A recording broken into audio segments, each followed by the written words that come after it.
মেহেদী হাসান আপনি লিখেছেন, আমার বাবা নামাজ পড়ে না, কিভাবে নামাজের তাগিদ দিতে পারি?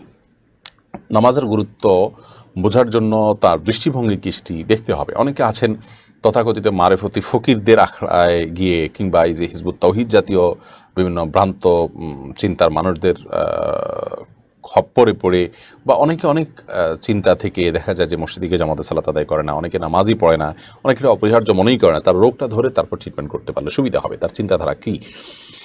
আর যদি সাধারণ মুসলমান হন, সাধারণ মানুষ হন, তাহলে সেক্ষেত্রে জাস্ট তার ভিতরে অবহেলা আছে, তাহলে নামাজের গুরুত্ব যেন বুঝতে পারেন তিনি, এরকম কিছু লেকচার তাকে শোনানো যেতে পারে, এরকম কোরআন হাদিসের উক্তিগুলো তার সামনে পেশ করা যেতে পারে, তাকে পড়ার সুযোগ করে দেওয়া যেতে পারে। বিনয়ের সাথে উপস্থাপন অবশ্যই করতে হবে।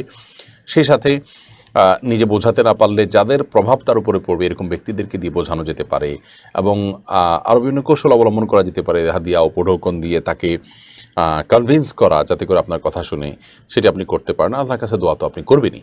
সে এরকম বহুমুখী প্রচেষ্টার মাধ্যমে তাকে আপনি সালাতের দিকে আহ্বান করতে পারেন। এরপরও যদি না আসে তো সেটাই একমাত্রই আল্লাহ তাআলার ফয়সালা।